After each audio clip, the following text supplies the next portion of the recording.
को मेरा नमस्कार। देखिए, केंद्रीय विद्यालय का एग्जामिनेशन और आंसर की लगभग आ ही चुका है। सभी लोग मिला चुके होंगे।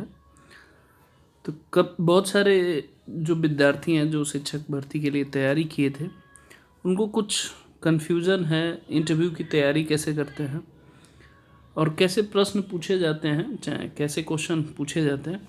इस मुद्दे पे चर्चा करेंगे। और किसी भी सबसे पहले मैं बता देता हूँ, अफवाहों से दूर रहना चाहिए। कॉन्फिडेंस आप पे बहुत बेहतर होना चाहिए। ये ध्यान रहे। क्वेश्चन आपने देख लिया होगा, अटेम्प्ट आपका, और सोशल साइट पे कुछ लोग कह रहे हैं कि 170 150, इतना कट ऑफ कभी आज तक के इतिहास में केंद्रीय विद्यालय में नहीं गया है। ये पेपर पहली बार नहीं हुआ है, बहुत पहले भी होता था, चलता आ रहा है। अफवाहों पे आप ध्यान बिल्कुल मत दीजिए। थोड़ा बहुत ऊपर नीचे होता है, बट इतना हाई कभी नहीं जाता है। मैं पहले भी बताया, अभी भी बताया हूँ। इंटरव्यू की तैयारी में बहुत कन्फ्यूज़न किया जाता है कि कैसे तैयारी करें। बहुत सारे लोगों को अच्छा भी लग सकता है, बहुत सारे लोगों को ख़राब लगता है। तो जिनको ख़राब लग रहा है, एडवांस में सॉरी। चलिए अब इस पर थोड़ा सा बताते हैं आपको तैयारी कैसे करनी है। देखिए, जो इंटरव्यू की तैयारी अगर आप कर रहे हैं, तो जैसे मान लीजिए पीजीटी है, टीजीटी है और पीआरटी है। तो पीजीटी की अगर बात करें तो सिमिलर ही होता है, कहीं भी चेंजेस नहीं होता है कि नहीं इतना चेंज होगा।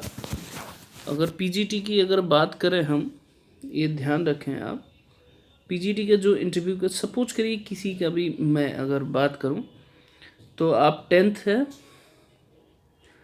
फिर 12th है, फिर आपका ग्रेजुएशन जो भी आपने किया है, सपोज करिए बीएससी किया है, चाहे बीए किया है, चाहे बीएससी ऑनर्स किया है, फिर एमएससी आपने किया है, तो डॉक्यूमेंट से रिलेटेड परसेंटेज पे अगर मान लीजिए किसी में बहुत ज़्यादा फ्लक्चुएट है, तो बेसिक क्वेश्चन वहाँ बनता है। हाँ, एक और अफवाह फैलाया जाता है कि इंग्लिश में ही इंटरव्यू होना चाहिए। ऐसा कुछ नहीं है। आपका नॉलेज वहाँ पे टेस्ट किया जाता है, आपकी पर्सनालिटी वहाँ क्या बोलता है, ये चेक किया जाता है, आपका कॉन्फिडेंस लेवल चेक किया जाता है। इसलिए आप किसी भी लैंग्वेज में हैं, उसको उसमें आंसर कर सकते हैं। ये अफवाह है कि आपको इंग्लिश में होना चाहिए इंटरव्यू, ऐसा कुछ नहीं है। तो ये हो सकता है। और यूनिवर्सिटी का सपोज करिए, किसी यूनिवर्सिटी का आपको किसी महान हस्ती के नाम से है, जिस यूनिवर्सिटी से आप, जैसे गोरखपुर यूनिवर्सिटी अगर देखेंगे, दीनदयाल उपाध्याय यूनिवर्सिटी के नाम से है, तो दीनदयाल उपाध्याय के बारे में थोड़ा सा नॉलेज आपको रखना पड़ेगा। ये बेसिक आपके डॉक्यूमेंट से रिलेटेड होगा, पहली चीज़। दूसरी चीज़, जब आप इंट्रोडक्शन आप अच्छे से तैयार कर लीजिए। इंट्रोडक्शन का मतलब क्या होता है, मैं आपको बेसिक चीज़ें बता दूँ। आप जैसे नॉर्मली पूछा जाता है, आप अपने इंट्रोडक्शन बताइए, तो आप अपना नाम बताएंगे और स्टेट बताएंगे, हम इस डिस्ट्रिक्ट बताएंगे, यहाँ से बिलोंग करते हैं, सिंपल लैंग्वेज में। ज़्यादा हमने पोस्ट ग्रेजुएशन इस सब्जेक्ट से किया है, ग्रेजुएशन इस सब्जेक्ट से किया है, स्पेशल एजुकेशन चाहे एजुकेशन बीएड हमने इस सब्जेक्ट से किया है, यहाँ से यूनिवर्सिटी से। एक्सपीरियंस है तो आप एक्सपीरियंस वहाँ पे काउंट बता दीजिए ज़रूर, ठीक है। कोई इस एक्स्ट्रा स्किल और कुछ ऐड करने की ज़रूरत नहीं है।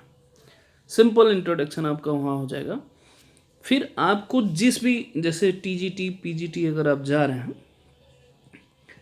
तो सपोज करिए पीजीटी जा रहे हैं आप, तो करंट में जो सिलेबस है और एग्ज़ाम पैटर्न है, एग्ज़ाम करंट सिलेबस और एग्ज़ाम पैटर्न अभी क्या है, ये आपको बेहतर तरीके से आना चाहिए।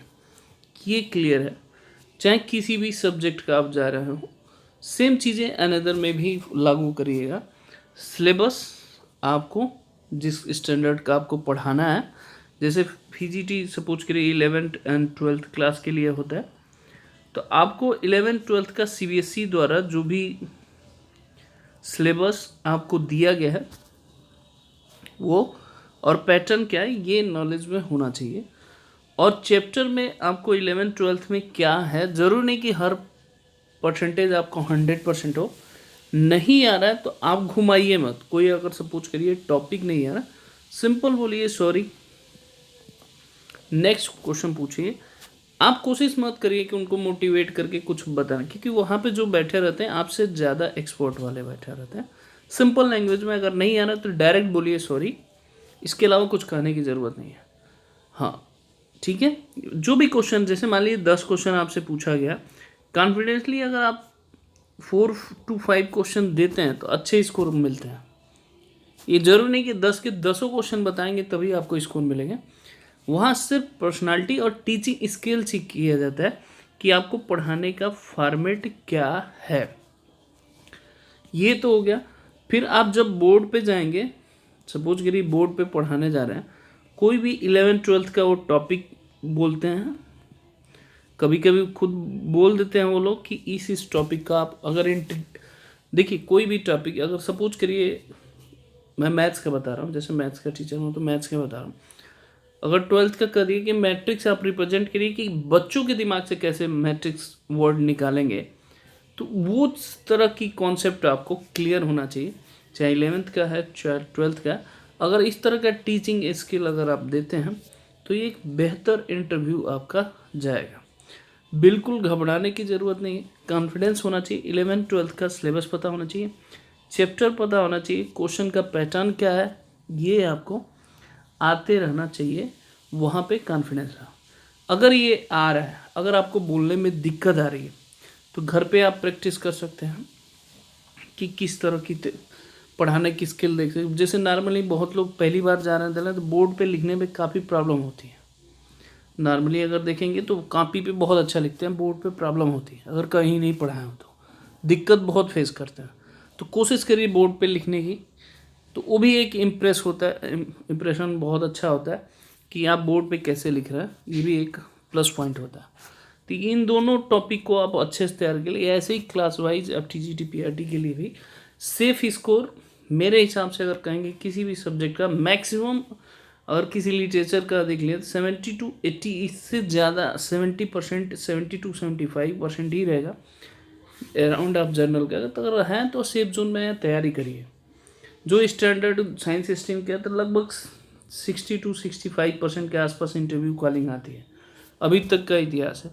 बाकी अफवाहों में इतना ध्यान नहीं देना चाहिए, एवरी सब्जेक्ट का मैं बता रहा हूँ। तो अगर इस तरह का आ रहा है तो आप तैयारी ईजी वे में करिए, बिल्कुल घबराने की ज़रूरत नहीं कि इंग्लिश ही आना चाहिए। हाँ, एक और सबसे बड़ा क्वेश्चन पूछा जाता है जो आपको डेमो के लिए बहुत इंपॉर्टेंट है, ज्वाइनिंग के लिए वो पूछते हैं कहाँ आप रिफ़र करेंगे, तो आप उसका आंसर सिर्फ ये दीजिएगा कि सर मुझे तो पढ़ाने से मतलब है, कहीं भी मिले तो कोई प्रॉब्लम नहीं है। आप ये वर्ड बोलिएगा, बाद में आपको क्या होता है क्या नहीं वो बात का मैटर है, ये आंसर कर सकते हैं वहाँ पे। बाकी सब्जेक्ट नॉलेज आपको ये बहुत मैटर करता है, आपको जो बोर्ड्स पे रहेगा, कैसे आप रिप्रेजेंट करते हैं ये ध्यान रखिएगा, कैसे आप उसको एक्सप्लेन कर रहे हैं, फॉर्मेट आप किस मेथड से पढ़ा रहे हैं, ये 3 चीज़ें आप अच्छे से स्ट्रॉन्ग कर लिए। फिर भी आपको समझ में नहीं आ रहा है तो आप मेरे नंबर पे कॉल करके पूछ सकते हैं कि सर कैसे तैयारी करें। इधर उधर की बातों पे बिल्कुल भी ध्यान न दिए, अपना सब्जेक्ट स्ट्रॉन्ग होना चाहिए। और यूनिवर्सिटी का कोई अगर आपको बता ही दिया कि सबसे मतलब पॉपुलर पर्सन के नाम से है तो उनके बारे में थोड़ा नॉलेज आपको रखना पड़ेगा। तो आई थिंक मुझे लग रहा है सबको सिंपल लैंग्वेज में समझ में आया होगा। तो सभी को बेस्ट ऑफ लक जो लोग उस क्राइटेरिया में आ रहे होंगे। ओके, जय हिंद, जय माता दी।